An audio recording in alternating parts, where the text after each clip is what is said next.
Drácula de Bram Stoker, capítulo 7.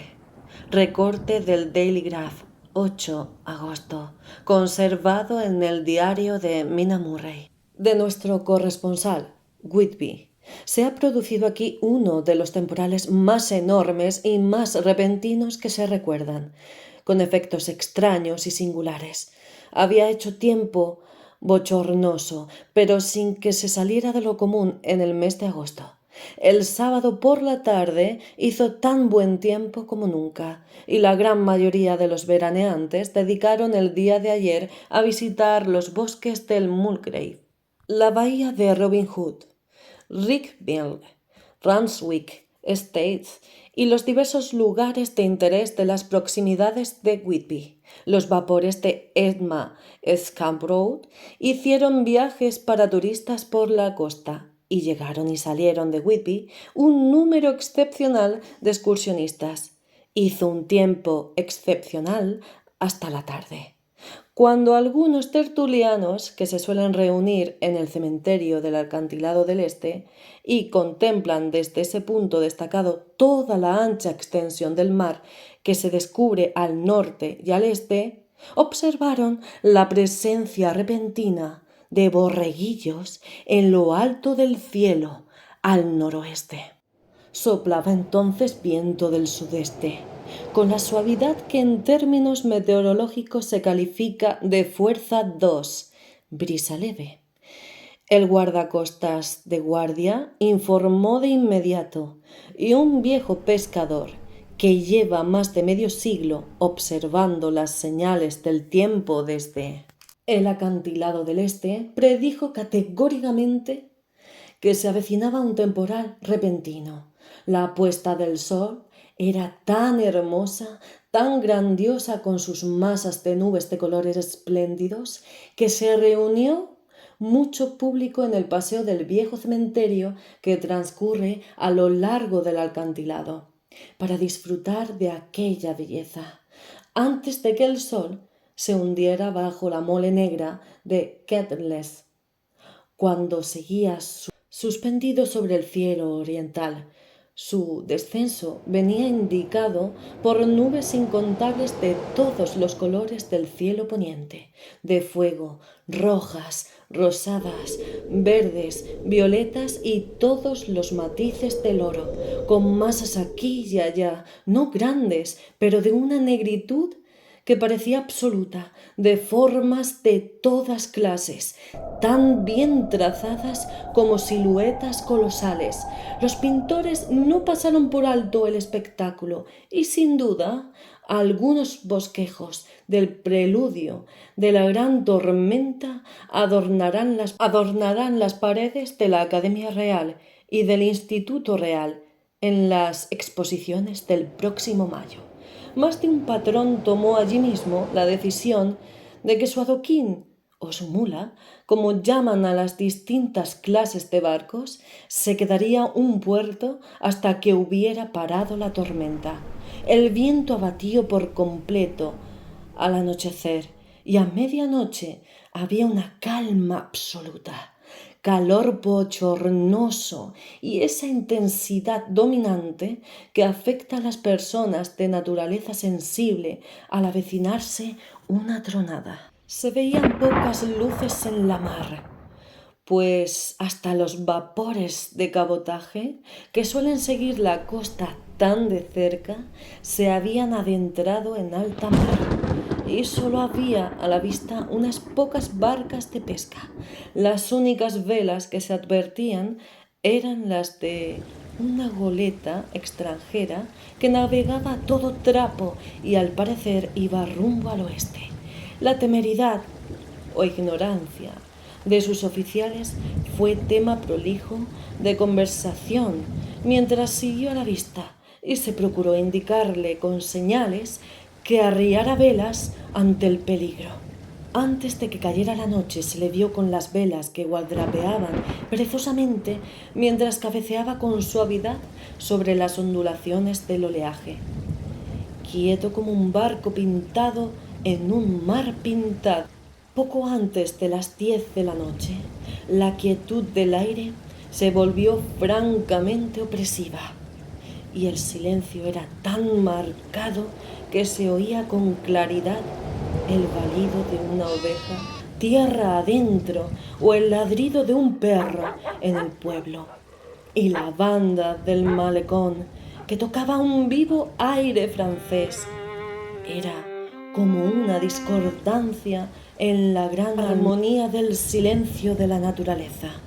Poco después de la medianoche llegó un sonido extraño de la superficie del mar, y el aire en las alturas empezó a traer un retumbo extraño, tenue y hueco.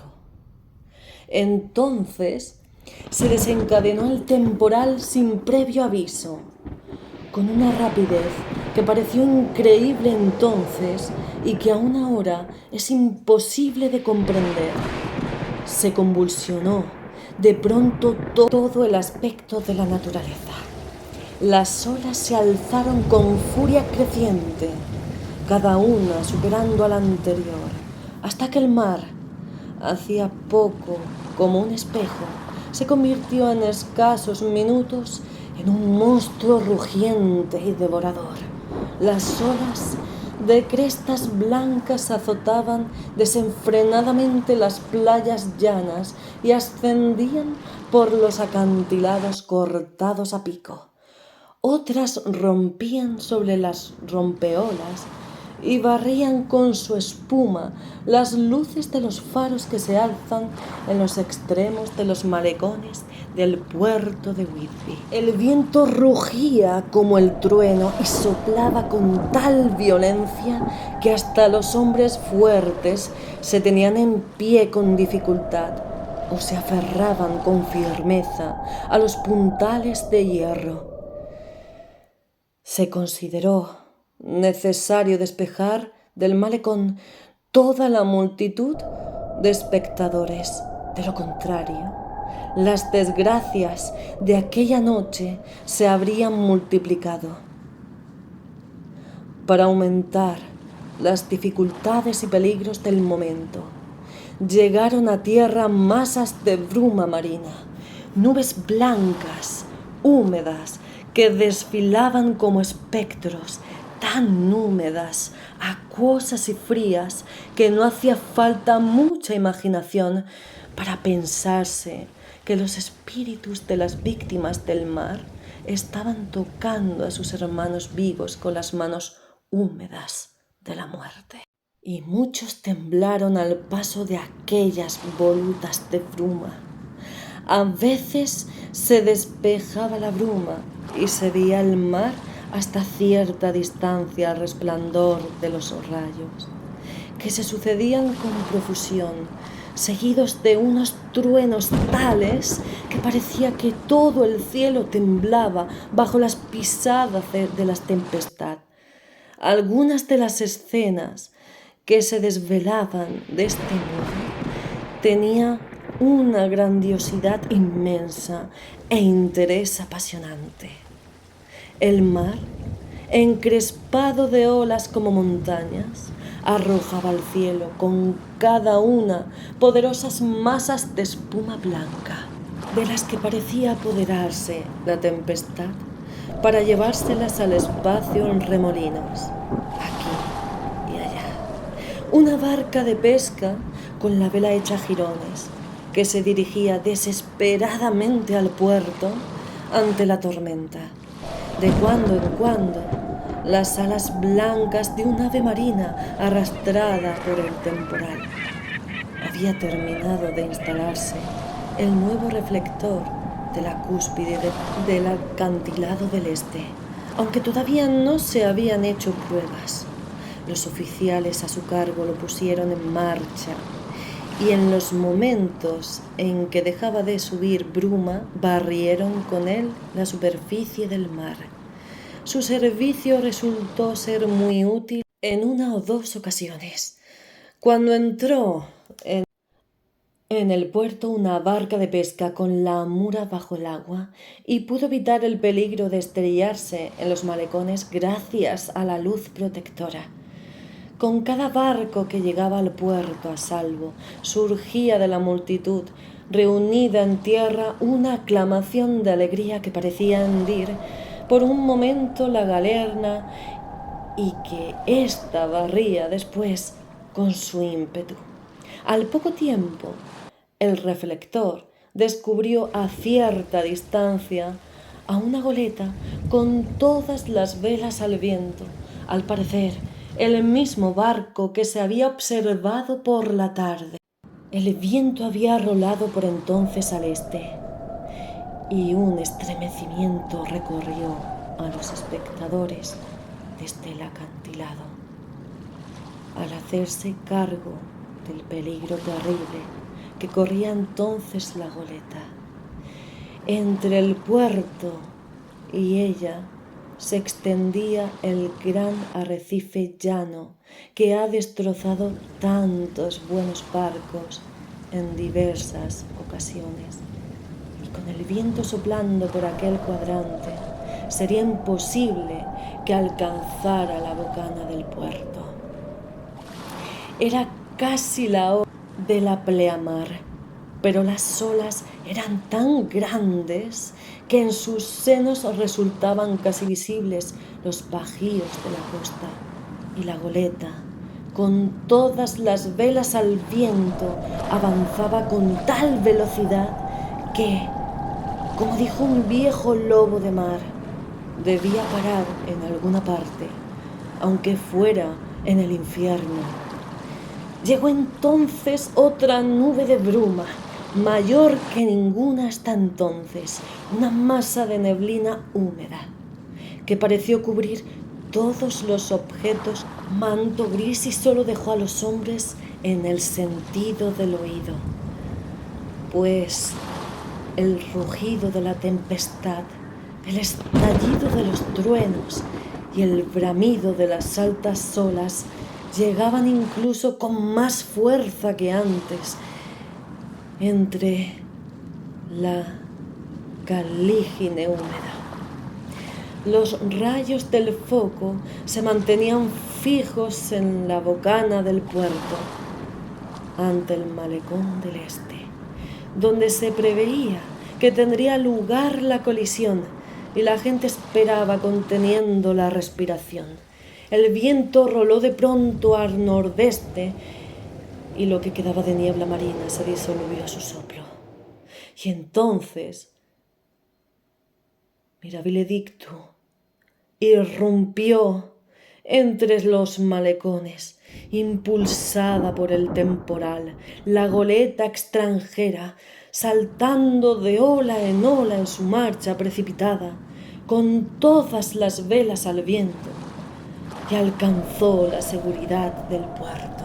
El reflector la siguió y todos los que la vieron se estremecieron, pues iba atado a su timón un cadáver con la cabeza baja, que se agitaba horriblemente con cada movimiento del barco. No se veía ninguna otra forma humana encubierta. Todos los espectadores se quedaron sobrecogidos al comprender que el barco había encontrado el puerto por milagro, sin más gobierno que la mano de un muerto. Sin embargo, todo aquello sucedió en menos tiempo del que se tarda en escribir estas palabras. La goleta no se detuvo, sino que, tras atravesar el puerto velozmente, encalló en ese montón de arena y grava acumulada por muchas mareas y tormentas en la esquina del sudoeste del malecón que sale del acantilado del este, al que dan aquí el nombre del malecón de Tate Hill. Al encallar el navío en el montón de arena se produjo, como es natural, una colisión considerable.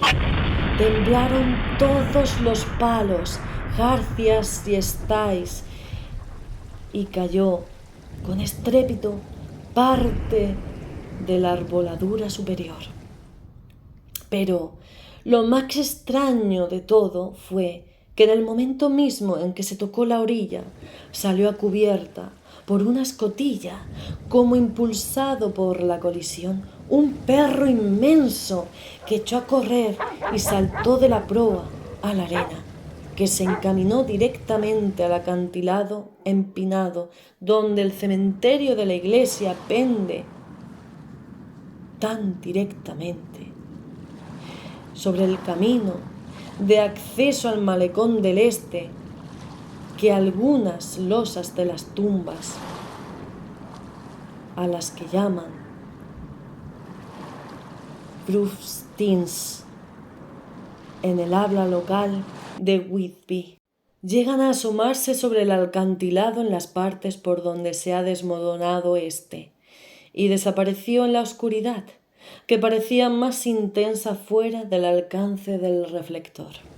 Se dio el caso de que no había nadie en esos momentos en el malecón de Tate Hill, pues los habitantes de las casas próximas estaban acostados o habían salido a los puntos altos.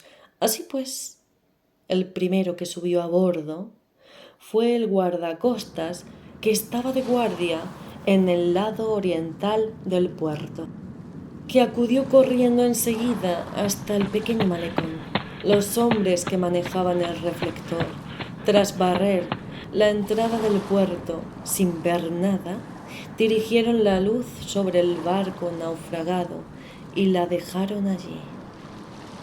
El guardacostas corrió a popa y, al llegar junto al timón, se inclinó a examinarlo y retrocedió enseguida, como dominado por una emoción repentina. Esto despertó, al parecer, la curiosidad general y bastantes personas echaron a correr. Desde el acantilado del oeste al malecón de Tate Hill, rodeando por el puente levadizo, hay un buen trecho, pero este corresponsal es bastante buen corredor y se adelantó al resto de la multitud. Cuando llegué, no obstante, ya encontré reunidas en el malecón a muchas personas a las que el guardacostas y la policía se negaban a dejar subir a bordo. A mí se me consintió subir a bordo en calidad de corresponsal de este diario y por cortesía del barquero jefe. Y figuré entre el grupo reducido de personas que llegamos a ver al marino muerto mientras seguía atado a la rueda del timón. No es de extrañar que el guardacostas se sorprendiera, que se asustara incluso, pues un espectáculo como aquel no se debe de haber visto en muchas ocasiones. El hombre estaba simplemente sujeto a uno de los radios de la rueda del timón por las manos, atadas una sobre otra. Entre la mano inferior y la madera había un crucifijo colgado de un rosario, cuyas cuentas le rodeaban las dos muñecas y el timón, y el conjunto estaba sujeto en su lugar con cordeles. El pobre hombre pudo estar sentado en su momento, pero el azote de las velas, al obligar a moverse el timón, lo habían arrastrado de un lado a otro, y los cordeles con que estaba atado se le habían clavado en la carne hasta el hueso. Se tomó nota precisa de la situación y un médico, el doctor cirujano J.M. Keffin, con consulta en East Elliot Place 33, que subió a bordo inmediatamente después de mí, afirmó, tras hacer un examen, que el hombre debía de llevar muerto 2 días enteros. Llevaba en el bolsillo una botella, cerrada cuidadosamente con un corcho, y que solo contenía un rollito de papel que resultó ser un apéndice al diario de a bordo. El guardacostas dijo que el hombre debía de haber atado las manos él mismo, apretando los nudos con los dientes. El hecho de que la primera persona que subió a bordo fuera un guardacostas puede ahorrar algunas complicaciones más adelante en el tribunal del almirantazgo, pues los guardacostas no tienen el derecho a pedir recompensa por el rescate, derecho que sí puede exigir el primer civil que sube a bordo de un barco abandonado. No obstante, ya se mueven las lenguas jurídicas y un joven estudiante de derecho afirma en voz alta que el propietario del barco ha perdido completamente sus derechos al quedarle confiscada su propiedad por haber contravenido los estatutos de manos muertas, ya que el timón, como símbolo o incluso prueba de posesión delegada, estaba en unas manos muertas. No es preciso indicar que se ha retirado respetuosamente al timonel muerto del lugar donde cumplió con honor su deber, permaneciendo en su puesto hasta la muerte con firmeza tan noble como la del joven Casabianca, y que se ha llevado al depósito de cadáveres hasta que tenga lugar la investigación. Ya amaina la tormenta repentina y abate su furia. Las multitudes se dispersan tierra adentro y el cielo empieza a enrojecer sobre los llanos de Yorkshire. Enviaré para la edición siguiente más detalles del barco abandonado que encontró el puerto de manera tan milagrosa en la tormenta.